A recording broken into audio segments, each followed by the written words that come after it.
58 মাস পরে আপনারা যার যার ক্ষমতা দেখাবেন। এই 58 মাস আমি যেভাবে চাই এভাবে চলতে হবে। আমি এমপি হওয়ার পরেও গফুর ভূঁইয়াকে নিয়ে এসে ভোট দিছি এবং গফুর ভূঁইয়াকে ম্যানেজ করে সে স্কুলের সভাপতি হয়েছে। তো এখন থাকতে পারছেন সভাপতি? পারবেন না। আপনি সাংবাদিকতাও করতে পারবেন না। আমি আপনার ঊর্ধ্বতন কর্তৃপক্ষকে বলবো, ইত্তেফাকের ওনারা তো বিএনপি ফ্যামিলির, বলবো আপনি ফ্যাসিস্টের দোষর, আমার এখান থেকে চেঞ্জ করে দিই, আপনি বিএনপি জামাতের লোক দেন। আপনি আমার সাথে চ্যালেঞ্জ করি, আপনি না, আপনি অলরেডি আপনি ফ্যাসিস্টের দোষর। আমিও তো আপনার সাথে মিটিং করবো কিনা আই মিন ডাউট। কেন বিএনপি গরওয়ানার জামাত গরওয়ানার কি সাংবাদিকের লোকের অভাব আছে?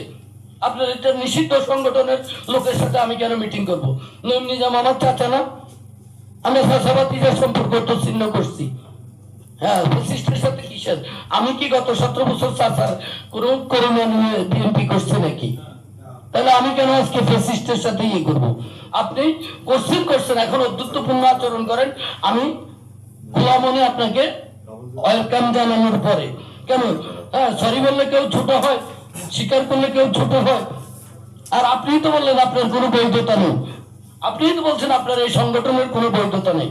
আমি এটার বৈধতা দিতে পারবো, আমার কাছে ক্যাপাসিটি আছে। আমরা ওপেন নির্বাচন ডিক্লেয়ার করব।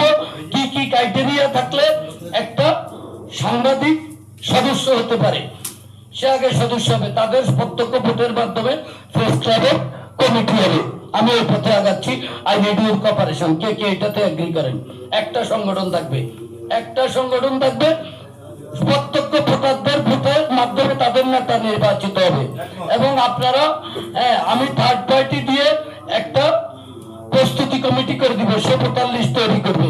লাইক নাঙ্গলকোট বাজার আজকে কমিটি হ্যান্ডওভার করবো। ছোট নয়ন নিজে স্বঘোষিত সভাপতি হয়েছে না, থাকতে পারছে।